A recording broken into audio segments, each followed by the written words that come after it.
ಕಿಶೋರ್ ಕುಮಾರ್ ಅವರು ನಮ್ಮ ಜೊತೆ ಇದ್ದಾರೆ. ಪ್ರಜ್ವಲ್ ದೇವರಾಜ್ ಟೀಮ್ನ ಕ್ಯಾಪ್ಟನ್ ಇವರು. ಸೊ ಹೇಗಿದ್ದೀರಾ? ಚೆನ್ನಾಗಿದೆ ಮೇಡಮ್. ನೀವು? ಓಕೆ, ಇವತ್ತು ತಾನೇ ಪ್ರೆಸ್ ಮೀಟ್ ಆಯಿತು. ಸೊ ಎಷ್ಟು ಎಕ್ಸೈಟ್ ಆಗಿದ್ದೀರಾ? FCL ಸೀಸನ್ 11 ನಡೀತಿದೆ. ಸೊ ಯಾವ ಥರ ಇದೆ ನಿಮ್ಮ ಎಕ್ಸೈಟ್ಮೆಂಟ್? FCL ಬಂದು ನಾವು ಲಾಸ್ಟ್ 6 ಇಯರ್ಸಿಂದ ಮ್ಯಾಚ್ ಆಡ್ತಾ ಇದ್ದೀವಿ. ಓಕೆ, ತುಂಬಾ ಚೆನ್ನಾಗಿದೆ. FCL ಆಡೋದಕ್ಕೆ ಒಂದು ಖುಷಿ ಇರುತ್ತೆ ನಮಗೆ. ಎಕ್ಸೈಟ್ಮೆಂಟ್ ಆಗಿದೆ ಮೇಡಮ್. ಓಕೆ, ಖುಷಿಯಾಗಿದ್ದೀರಾ? ಹಾಂ ಮೇಡಮ್. ಪ್ರಜ್ವಲ್ ದೇವರಾಜ್ ಸರ್ ಬಗ್ಗೆ ಏನು ಹೇಳಕ್ಕೆ ಇಷ್ಟಪಡ್ತೀರಾ? ಯಾಕೆ ಅವ್ರು ಕಂಡ್ರೆ ಅಷ್ಟೊಂದು ಇಷ್ಟ ನಿಮಗೆ? ಪ್ರಜ್ವಲ್ ಸರ್ ಬಂದು ನಮ್ಮ ಗೆಳೆಯ ಫಿಲಮಿಂದ ಇಷ್ಟಪಡ್ತಾ ಇದ್ದೀವಿ. ಓಕೆ. ಅವರು ಅಂದರೆ ತುಂಬಾ ಇಷ್ಟ, ತುಂಬಾ ಸಪೋರ್ಟಿವ್ ಆಗಿದ್ದಾರೆ. ಫ್ಯಾನ್ಸ್ಗಳು ಇರ್ಬೋದು. ನಾವು ಆಡ್ತೀವಿ ಅಂತ ಒಂದೇ ಮಾತು ಹೇಳಿದ್ದು, ನೀವು ಆಡಿ, ನಾವು ಸಪೋರ್ಟಿವ್ ಆಗಿರ್ತೀವಿ ಅಂತಲೇ ಹೇಳಿದರು. ಆಡಲಿ ಗೆಲ್ಲಿ ಸೋಲಿ ಏನೂ ಇಲ್ಲ, ನೀವು ಪಾರ್ಟಿಸಿಪೇಟ್ ಮಾಡೋದು ಮುಖ್ಯ ಅಂತಲೇ ಹೇಳಿದರು. ನಾವು ಅದೇ ಥರನೇ ಪಾರ್ಟಿಸಿಪೇಟ್ ಲಾಸ್ಟ್ 6 ಇಯರ್ಸಿಂದ ಮಾಡ್ತಾಯಿದ್ದೀವಿ. ಏನೇ ಟಫ್ ಸಿಚುವೇಶನ್ಸ್ ಇದ್ರೂ ಪರವಾಗಿಲ್ಲ, ನಾವು ಪಾರ್ಟಿಸಿಪೇಟ್ ಮಾಡ್ತಾನೆ ಇರ್ತೀವಿ. 6 ವರ್ಷಗಳ ಎಕ್ಸ್ಪೀರಿಯನ್ಸ್ ಯಾವ ಥರ ಇತ್ತು ನಿಮಗೆ? ನಮಗೆ ಸ್ಟಾರ್ಟಿಂಗ್ ಟೀಮ್ ಮಾಡೋದಕ್ಕೆ ತುಂಬಾ ಕಷ್ಟ ಆಗಿತ್ತು. ಫಸ್ಟ್ ಇಯರ್ ಟೀಮ್ ಮಾಡಿದಾಗ ಅದು ಹೋಗ್ತಾ ಹೋಗ್ತಾ ಈಸಿ ಆಯಿತು. ಈಗ ಕಂಪ್ಲೀಟಾಗಿ ಟೀಮ್ ತುಂಬಾ ಹ್ಯಾಂಡಲ್ ಆಗಿದೆ. ತುಂಬಾ ಚೆನ್ನಾಗಿದೆ ಟೀಮ್ ಇವಾಗ. ಸೊ ಎಕ್ಸ್ಪೀರಿಯನ್ಸ್ ಆಗ್ತಾ ಸ್ಟ್ರಾಂಗ್ ಆಗ್ತಾ ಇದೀವಿ ಅಂತ ಅನ್ಸುತ್ತಾ? ಹೌದು. ಫಸ್ಟ್ ಬಂದಾಗ ಆ್ಯಕ್ಚುಲಿ ನಮಗೆ ಗೊತ್ತಿಲ್ಲ ಟೀಮ್ ಯಾವ ಥರ ಬ್ಯಾಲೆನ್ಸ್ ಇದೆ ಅಂತ ನಮ್ಗೆ ಗೊತ್ತಿರಲಿಲ್ಲ. ಫಸ್ಟ್ ಸೀಸನ್ ಆಡಿದಾಗ ಫಸ್ಟ್ ಸೀಸನ್ನೇ ನಾವು ಟ್ರೋಫಿ ಗೆದ್ದಿದ್ದು.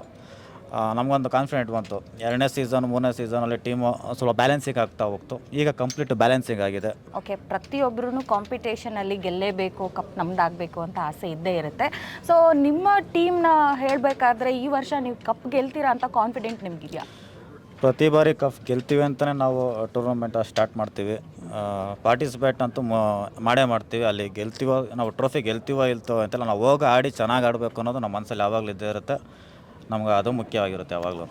ರಿಸಲ್ಟ್ ಬಗ್ಗೆ ನಾವು ಯಾವತ್ತೂ ಯೋಚನೆ ಮಾಡಲ್ಲ ಮೇಡಮ್. ರಿಸಲ್ಟ್ ಆಟೋಮೆಟಿಕ್ಕಾಗಿ ನೋಡ್ತೀವಿ. ಎಫರ್ಟ್ ಅಂತೂ 20% ಹಾಕ್ತೀವಿ. ಸೊ ಪಾರ್ಟಿಸಿಪೇಷನ್ ಫಸ್ಟ್ ಇಂಪಾರ್ಟೆನ್ಸ್ ಅಂತ ನೀವು ಹೇಳ್ತೀರಾ? ಹೌದು. ಓಕೆ, ನಿಮ್ಮ ಟೀಮ್ ಬಗ್ಗೆ ಹೇಳೋದಾದರೆ ಸೊ ಬೆಸ್ಟ್ ಬೌಲರ್ಸ್ ಅಂತಾನೋ ಆಲ್ರೌಂಡರ್ ಅಂತಾರೋ ಯಾರು ನಿಮ್ಮ ನಾವು ಪ್ರತಿ ಬಾರಿ ಕೂಡ ಆಲ್ರೌಂಡ್ರಿಗೆ ಫಸ್ಟ್ ಪ್ರಿಫರೆನ್ಸು ನಾವು ಟೀಮ್ನ ಬಿಲ್ಡ್ ಮಾಡಬೇಕಲೇ ಮಾಡಿರ್ತೀವಿ. ಯಾಕೆಂದರೆ ಆಲ್ರೌಂಡ್ರಿಗೆ ನಾವು ಫಸ್ಟ್ ಪ್ರಿಫರೆನ್ಸ್ ಕೊಡ್ತೀವಿ. ಟೀಮು ಕೂಡ ಅದೇ ಥರ ಆಲ್ರೌಂಡ್ರಾಗೆ ಇರುತ್ತೆ. ನಮ್ಮ ಟೀಮ್ ಕಂಪ್ಲೀಟ್ 15 ಜನದಲ್ಲಿ ಮಿನಿಮಮ್ 8ರಿಂದ 9 ಜನ ಆಲ್ರೌಂಡ್ರಾಗೆ ನಾವು ರೆಡಿ ಮಾಡಿರ್ತೀವಿ ಟೀಮ್ನ. Okay, January 27th and 28th 2 ದಿನಗಳ ಕಾಲ ಮ್ಯಾಚ್ ನಡೀತಾ ಇದೆ. ಸೊ ಈ ಒಂದು ಎಪಿಸೋಡ್ನ ಮೂಲಕ ಪ್ರಜ್ವಲ್ ದೇವರಾಜ್ ಫ್ಯಾನ್ಸ್ಗಳಿಗೆ ಆ್ಯಂಡ್ ಕ್ರಿಕೆಟ್ ನೋಡೋಂಥವ್ರಿಗೆ, ಸೊ ಫ್ಯಾನ್ಸ್ಗಳಿಗೆ ಏನು ಹೇಳೋಕ್ಕೆ ಇಷ್ಟಪಡ್ತೀರಾ? ಫಸ್ಟ್ ಆಫ್ ಆಲ್ ಇದು ಆನಂದ್ ಆಡಿಯೋದಲ್ಲಿ ಬರ್ತಾ ಇರೋದು ನಮಗೆ ಇನ್ನೊಂದು ಸ್ಪೋರ್ಟ್ಸಲ್ಲಿ ಬರ್ತಾ ಇದೆ. ಇನ್ನೊಂದು ತುಂಬ ಖುಷಿ ವಿಷಯ. ಪ್ರತಿ ಸಲ ಒಂದೊಂದು ಚಾನಲಲ್ಲಿ ಬರ್ತಾ ಇತ್ತು. ಇದೊಂಥರ ಬ್ರ್ಯಾಂಡೆಡ್ ಆನಂದ್ ಆಡಿ ಸ್ಪೋರ್ಟ್ಸಲ್ಲಿ ಬರ್ತಾ ಇರೋದು ನಮಗೆ ತುಂಬಾ ಖುಷಿ ಇದೆ. ಇನ್ನೊಂದು, ಇದು ನಾವು ಆಡೋದು ಕೆಲವರಿಗೆ ತಲುಪ್ತಾ ಇರಲಿಲ್ಲ. ಇದರಿಂದ ಆನಂದ್ ಸ್ಪೋರ್ಟ್ಸಿಂದ ಇನ್ನೂ ಈಸಿಯಾಗಿ ತಲುಪುತ್ತೆ ಅನ್ನೋದೊಂದು ನಮಗೆ ಇನ್ನೂ ಖುಷಿ ವಿಚಾರ. ಖುಷಿ ಇರುತ್ತೆ. ಸೊ ನಿಮ್ಮ ಫ್ರೆಂಡ್ಸ್ ಆಗಿರ್ಬೋದು, ಫ್ಯಾಮಿಲಿ ಮೆಂಬರ್ಸ್ ಆಗಿರ್ಬೋದು, ಎಲ್ಲರೂ ಮಿಸ್ ಮಾಡ್ಕೋತಾ ಇದ್ರು. ಮ್ಯಾಚ್ ಆಡಿದ್ರು ಅದೆಲ್ಲರಿಗೂ ತಲುಪ್ತಾ ಇರಲಿಲ್ಲ. ಟೆಲಿಕಾಸ್ಟ್ ಅಷ್ಟು ಈಸಿಯಾಗಿ ಆಗ್ತಾ ಇರಲಿಲ್ಲ. ಇದೊಂದು ಈಸಿಯಾಗಿ ತುಂಬಾ ಟೆಲಿಕಾಸ್ಟ್ ಆಗುತ್ತೆ. ಮತ್ತು ಮ್ಯಾಚ್ ಮುಗಿದ್ಮೇಲೆ ಲೈವ್ ಅಪ್ಡೇಟ್ ಸಿಗ್ತಾ ಇರ್ತಿರಲ್ಲ. ಕೆಲವೊಂದು ರಿಪೀಟ್ ನೋಡೋದಕ್ಕಾಗ್ತಾ ಇರಲಿಲ್ಲ. ನಾವು ಏನು ತಪ್ಪು ಮಾಡಿರೋ ನಮಗೆ ಗೊತ್ತಾಗ್ತಾ ಇರಲಿಲ್ಲ. ಇದರಿಂದ ನಮಗೊಂದು ಪ್ಲಸ್ ಪಾಯಿಂಟ್ ಆಗುತ್ತೆ ಮೇಡಮ್. ಓಕೆ, ಈ ಒಂದು ಇವೆಂಟ್ನ ಆರ್ಗನೈಸರ್ ಆಗಿರುವ ಭರತ್ ಅವ್ರ ಬಗ್ಗೆ ಏನು ಹೇಳ್ತೀರಾ?